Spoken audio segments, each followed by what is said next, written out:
समरपुर पहाड़ियों के बीच बसा एक छोटा सा नगर था।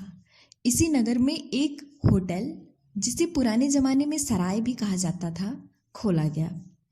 सराय का मालिक बहुत गरीब था, इसलिए उसने सराय के सामान जैसे कुर्सी, मेज, दरी, रजाई आदि एक कबाड़ी की दुकान से खरीदा था। चूंकि सराय को खुले अभी कुछ ही दिन हुए थे, इसलिए कोई भी व्यक्ति सराय में रहने के लिए नहीं आया था। ठंड का मौसम था। सराय का मालिक सराय के अंदर बैठे यही सोच रहा था कि काश आज कोई मुसाफिर उसके सराय में ठहरने के लिए आ जाए। रात के लगभग 9 बजे थे। सराय के मालिक को दरवाजे पर कोई आहट सुनाई दी। उसने देखा कि दरवाजे पर एक व्यापारी सूट बूट पहने खड़ा था। जैसे ही व्यापारी ने सराय के अंदर कदम रखा, सराय का मालिक खुशी से चिल्लाया, अंदर आइए महोदय, आपका स्वागत है। व्यापारी सराय में अंदर आ गया। सराय के मालिक ने व्यापारी का स्वागत किया। व्यापारी ने सराय के मालिक से पूछा, क्या रात भर ठहरने के लिए आपके यहाँ कोई कमरा खाली है? सराय के मालिक ने व्यापारी को सराय का एक कमरा दिखाया। व्यापारी को वो कमरा बहुत पसंद आया। अपना मनपसंद भोजन करने के बाद व्यापारी बिस्तर पर जाकर लेट गया। अभी उसके सोए कुछ ही समय हुए होंगे कि उसी कमरे में 2 आवाजें सुनाई दी, जिस कारण उसकी नींद खुल गई। ये 2 आवाजें छोटे बच्चों की थी। पहली आवाज थी, प्यारे बड़े भाई, क्या आपको ठंड लग रही है? और दूसरी आवाज थी, क्या तुम्हें भी ठंड लग रही है? व्यापारी ने सोचा कि शायद भूल से सराय के मालिक के बच्चे कमरे में आ गए हैं। व्यापारी ने कहा, बच्चों, ये तुम्हारा कमरा नहीं है। कुछ देर तक कमरे में शांति रही, पर फिर से वही आवाजें आई, प्यारे बड़े भाई, क्या आपको ठंड लग रही है? और उत्तर में, क्या तुम्हें भी ठंड लग रही है? व्यापारी गुस्से से बिस्तर पर से उठा और बत्ती जलाई। उसने कमरे में चारों ओर देखा, पर कमरे में उसे बच्चे तो क्या, एक चूहा भी नहीं नजर आया। व्यापारी ने बत्ती को जलता ही छोड़ दिया और जाकर बिस्तर पर बैठ गया। कुछ समय बाद फिर से वही आवाजें आई, प्यारे बड़े भाई, क्या आपको ठंड लग रही है? और उत्तर में, क्या तुम्हें भी ठंड लग रही है? ये आवाजें एक रजाई में से आ रही थी। व्यापारी ने ध्यानपूर्वक इन दोनों आवाजों को सुना और जब उसे पूर्ण विश्वास हो गया कि ये आवाजें रजाई में से आ रही हैं, तब उसने जल्दी जल्दी अपना सामान बटोर लिया और सीधे सराय के मालिक के पास जा पहुंचा। व्यापारी ने सराय के मालिक को सारा हाल कह सुनाया। व्यापारी की बात सुन सराय का मालिक गुस्से से बोला, जनाब, आपने भोजन के साथ ढेर सारी शराब पी ली है, इसलिए आपको बुरे बुरे सपने आ रहे हैं। कहीं भला रजाइयाँ भी बोलती हैं? व्यापारी ने उत्तर दिया, देखिए, आपके रजाई में से आवाज़ आती है और आपने मुझसे बुरा बर्ताव किया, इसलिए मैं यहाँ एक पल के लिए भी नहीं रुकूंगा। सराय के मालिक की ओर कुछ पैसे फेंककर व्यापारी वहां से चला गया। अगले दिन एक दूसरा व्यक्ति सराय में ठहरने के लिए आया। इस व्यक्ति ने भोजन के समय शराब भी नहीं पी, पर जब वह सोने के लिए गया तो उसे भी 2 आवाजें सुनाई दी, प्यारे बड़े भाई, क्या आपको ठंड लग रही है? और उत्तर में आवाज आई कि क्या तुम्हें भी ठंड लग रही है? इस व्यक्ति ने भी कमरे में चारों ओर देखा, पर उसे कोई न मिला। वह व्यक्ति डरा हुआ सराय के मालिक के पास जा पहुंचा और उसने कहा, महोदय, आपकी रजाई में से 2 बच्चों की आवाजें आती हैं। यह सुन सराय का मालिक गुस्से से चिल्लाया, महोदय, मैंने आपको अधिक से अधिक आराम पहुंचाने की कोशिश की और आप इसके बदले में मुझे ऐसी बकवास कहानी सुना रहे हैं। उस व्यक्ति ने कहा, जी नहीं, मैं बकवास नहीं कर रहा हूँ, मैं सच कह रहा हूँ। एक रजाई में से 2 बच्चों की आवाजें सुनाई देती हैं। मैं इस सराय में हरगिज नहीं रहूंगा। यह कहकर वह व्यक्ति भी सराय से चला गया।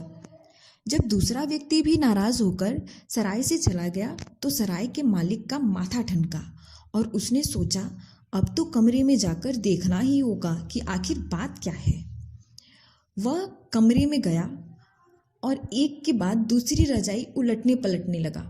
उसी भी रजाई में से दो आवाजें सुनाई दी, प्यारे बड़े भाई, क्या आपको ठंड लग रही है? और दूसरी आवाज, क्या तुम्हें भी ठंड लग रही है?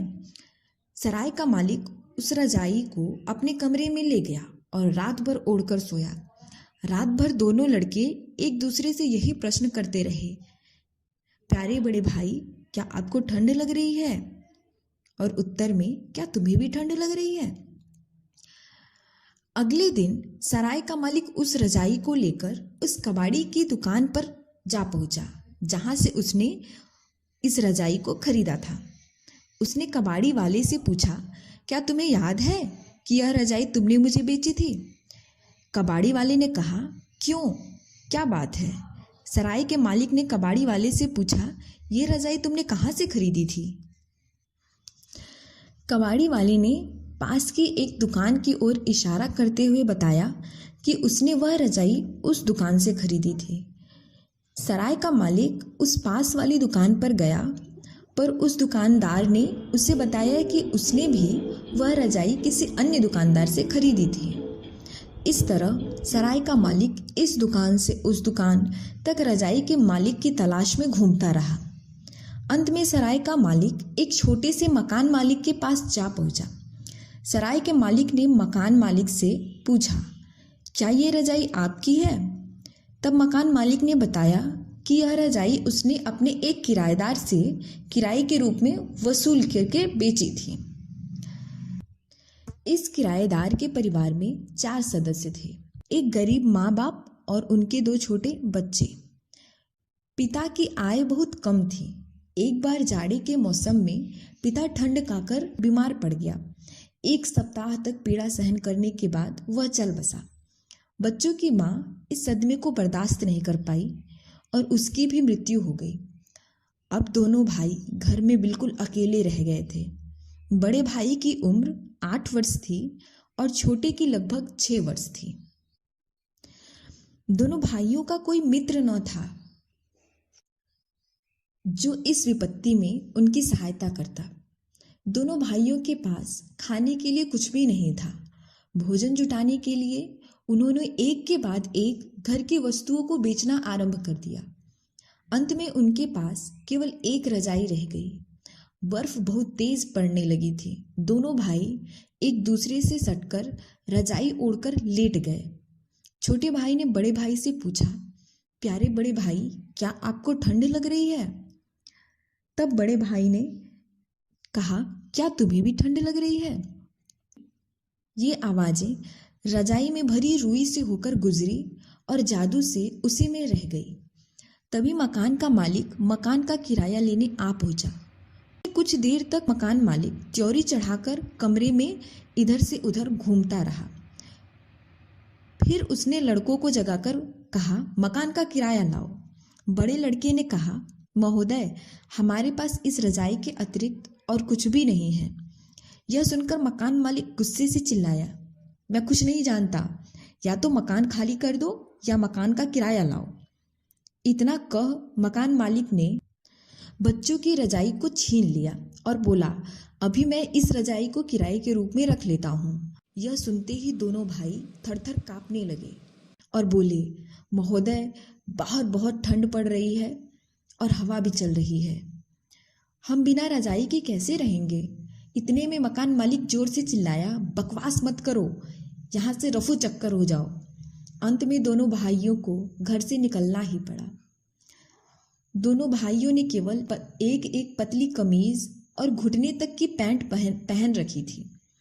बाकी के सारे कपड़े भोजन खरीदने में बिक चुके थे। रात के लगभग 9 बज रहे थे। हवाएं जोरों की चल रही थी और बर्फ भी पड़ रहा था। दोनों भाई आंखों में आंसू लिए घर से बाहर निकल गए और उसी मकान के पीछे जा पहुंचे।